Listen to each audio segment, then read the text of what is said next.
What is going on, everyone? Welcome into Big Time Football Talk. So I got a big episode today.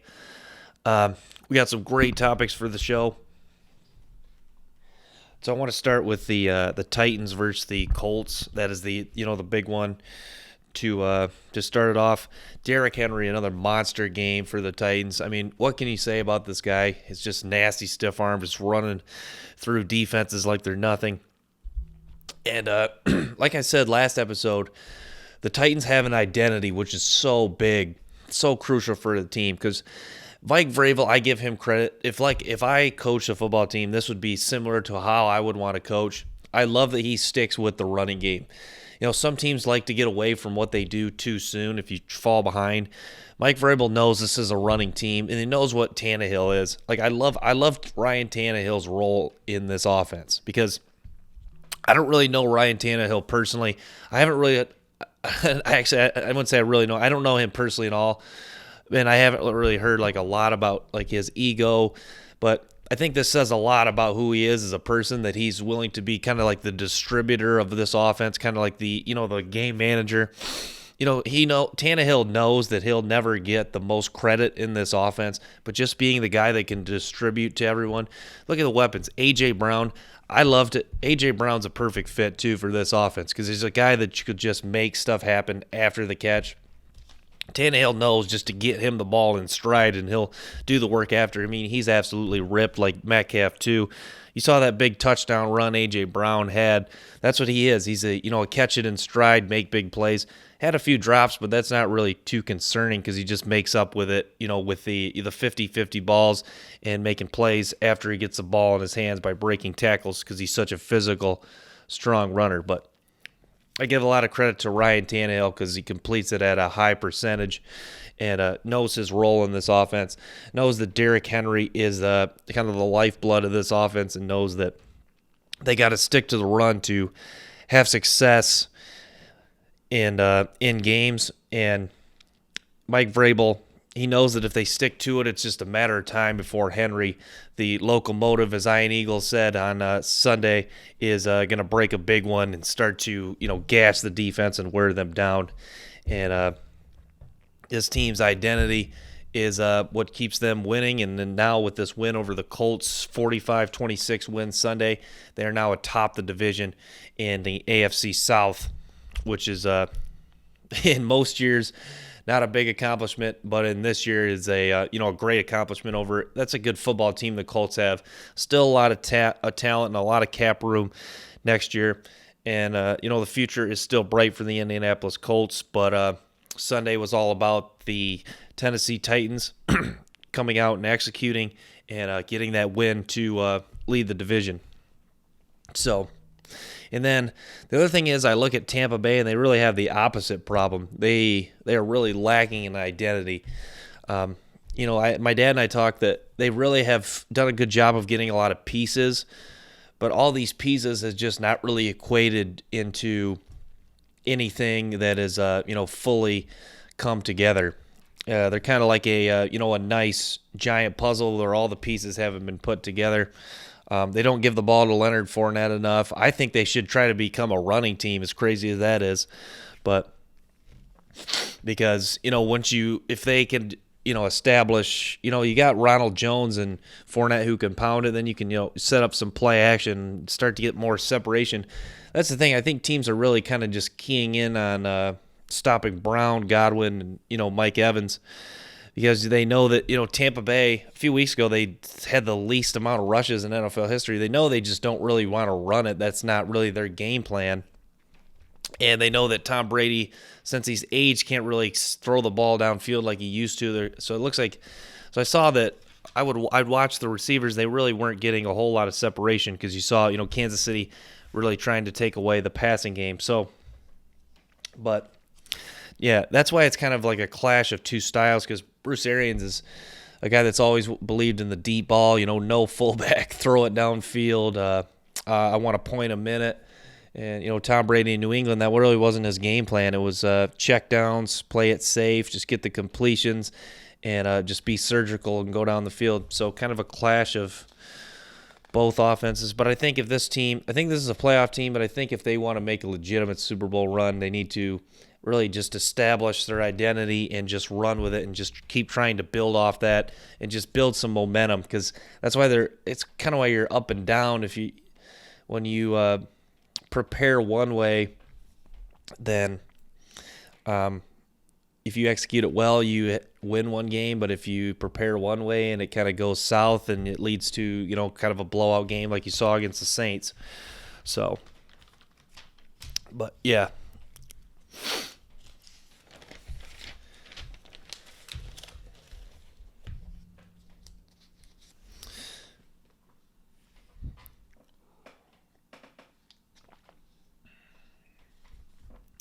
But their opponent in this one, the Chiefs, credit to them. Patrick Mahomes did a great job of getting it to Tyreek Hill. They didn't really try to double Tyreek Hill in that game, and it really came back to haunt the Buccaneers in that one, as Tyreek Hill with a monster game and that blazing speed.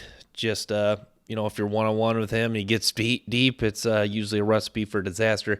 He's usually going to take it to a house and then attempt to do a flip on you.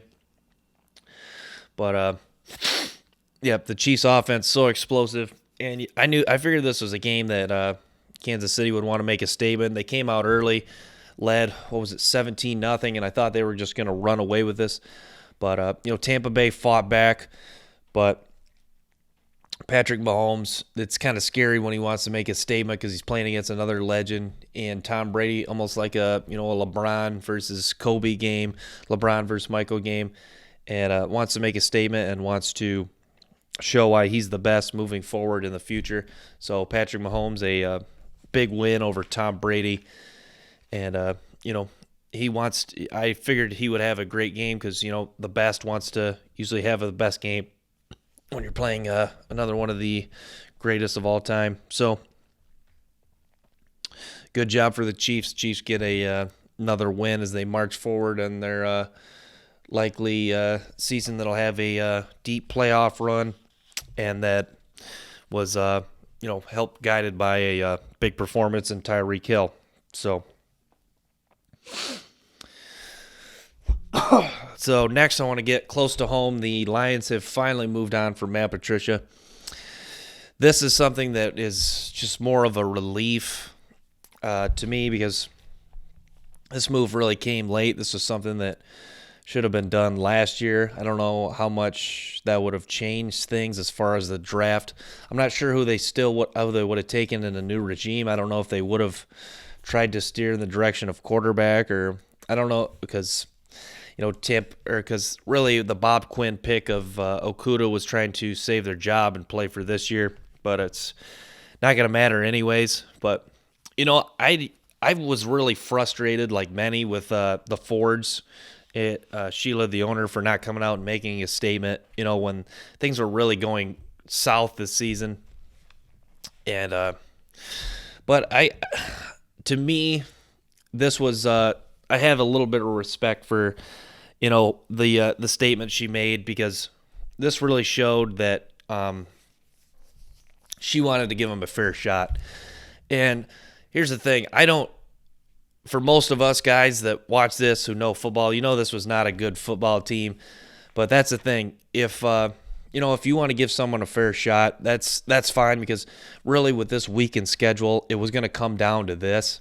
And they really, as bad as the Lions were, they were technically in the playoff hunt a couple weeks ago.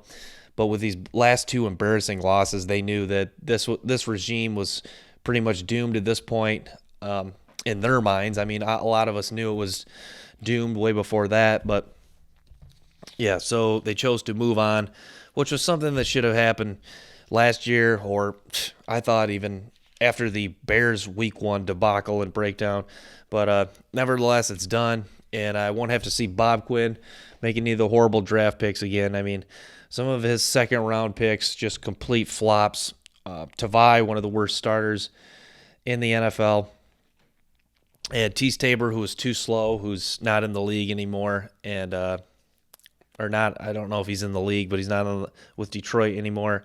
And Ashawn Robinson, who didn't who had success early on, but really just didn't want to play for this team, and he's no longer with the Lions, and made a statement about Patricia that he was, really unhappy with things in his time in Detroit. So, but yeah. Yeah, Patricia just wasn't a good coach, and he was trying to be too much like Belichick, which is just it only that style really only works for Belichick. So, but yeah, I just hope they bring in a young offensive mind. That's who I want as coach so bad. Whether it's Joe Brady or I don't know whoever else is out there, Lincoln Riley. I think that's kind of off the table, but you see that this league is evolving so fast, and you need a young offensive mind if you want to have a lot of success. Kyle Shanahan, Sean McVay, Lincoln Riley, Cliff Kingsbury, you all look at a lot of teams that are having success. They all have young offensive-minded coaches. Shanahan's one of the best play callers in the National Football League. Cliff Kingsbury's right up there too. Lincoln Riley doing it on the college level. Also all the success in quarterback development for Oklahoma that Kingsbury's done. But look at the Saints. Taysom Hill is playing quarterback for the Saints. The running quarterback era is on, and it's too bad to me that they're likely not going to get Lawrence or Fields, because it's just that's what's tough. With the Lions, it's like I've called it's really just the treadmill of mediocrity. Because that's why I say if you're going to be horrible, just be so horrible that you can just get at least a top 3 pick, and you can potentially get a game-changing quarterback, someone that you could build around like a Fields or Lawrence. Now it's kind of just like a crapshoot with a mid-round pick. You could get a guy that's, I don't know. They could go Jalen Waddle, Devontae Smith. Those are a lot of options on the mock draft, but yeah, at least Bob Quinn's not there, so we wouldn't draft some average to below average starter. Nothing against Hawkinson, but he's basically established he's an average player. And, Ragnow was another first-round pick. He's been pretty solid, but, Bob, you don't draft first-round players to be average starters, and that's why I was so frustrated with Bob Quinn, and even the second-round picks have been flops. Credit to the Kenny Galladay pick, but you got to think of Bob Quinn's been there for 4 years. You got to think he'd hit on someone. It's like Matt Millen, 4 straight years a wide receiver. They got Kelvin Johnson. It's like, yeah, but the other 3 years you wasted picks on, receivers that didn't do a whole lot. So that's the thing. Odds are you're going to hit on one of these picks, but to hit on so little just shows that Bob Quinn's not good at his job. Matt Patricia's not good at his job. He was trying to be someone he's not. Isn't very intelligent of a guy. And this just goes to show when you have poor ownership and you have a poor coach and a poor GM that it doesn't equate to success, even if you got a quarterback who wants to compete and you got some sort of talent. That's the thing about the NFL. With free agency, you always have some talent, and just as bad as things were after you fired Caldwell for going 9-7, and now you're not even close to where they were under Caldwell. This goes to show that this wasn't going to work. And bottom line, I want a young offensive mind, and I want a GM that'll come in, that'll take some risks, and it'll hopefully hit on some draft picks. That's pretty much all I ask, but that's a lot coming from, that's asking a lot coming from ownership that just doesn't know a lot about football. So I try to stay optimistic for Detroit, but firing those idiots is a start, but we'll see where it goes from there.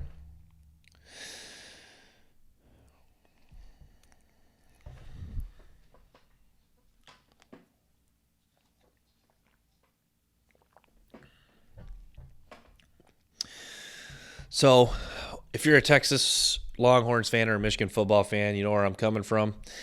And Alabama showed Saturday why coaching really is the issue at those two programs. Because I watched Saturday and I watched Alabama come out against Auburn, a team that, over the past few years has had a little bit of trouble with, has always competed against them, come out and really make a statement win against them with their coach, Nick Saban, not there on the sidelines, positive for COVID once again.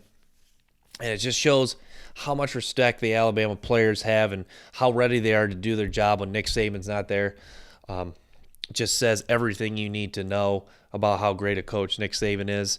Um, I'm not saying that Harbaugh or that Herman. I'm not trying to compare Herman to Harbaugh, but I'm just saying that good coaches will have their players play for them, in all sorts of circumstances. That's what Nick Saban said. He said he hasn't made a blocker or tackle in over 40 years, and that Alabama coming out and make a statement against Auburn shows that the great preparation and that the ability to want to play for your coach, even whether he's there on the sideline or watching at home. So Michigan lost to 0-5 Penn State, which is bad in itself, just hearing those words come out of my mouth. But I just watched it. There's just no fight. There's no fire in Michigan.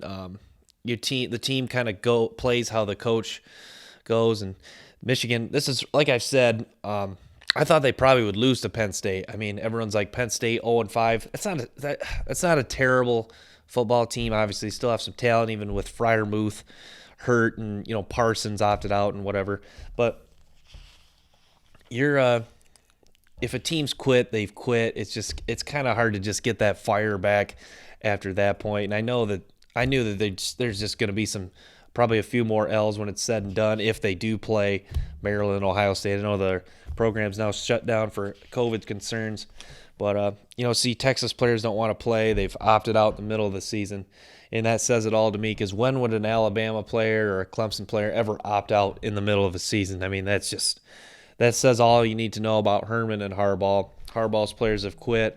Tom Herman players opting out in the middle of the season really says it all. It says it's time for those guys to move out. I don't know if they'll fire Harbaugh because he's got another year on his deal. That's what we've discussed before. But Tom Herman's likely done at Texas.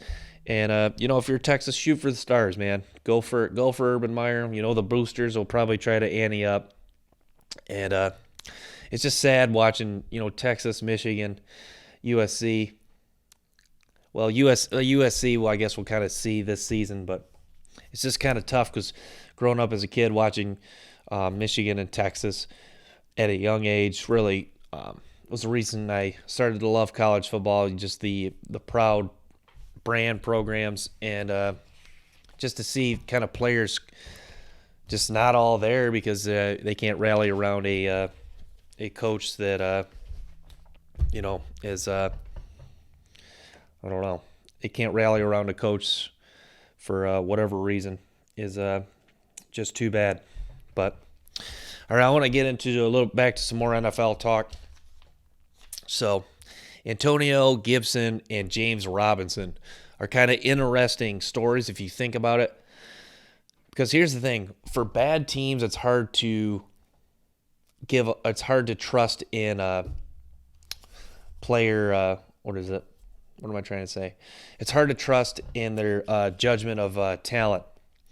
But, the Redskins, the Washington football team and the Jacksonville Jaguars really have made good decisions with Antonio Gibson and James Robinson. Many were kind of curious of why they cut Adrian Peterson in Washington, and it just goes to show that they had something great with Antonio Gibson. You saw 3 touchdowns versus the Cowboys. You say, why would you cut a guy like, Adrian Peterson, who's come off, a couple good solid years, but it really shows what they had in Antonio Gibson was something special. And that was demonstrated not only this year, but especially Thursday on Thanksgiving when he had 3 touchdowns.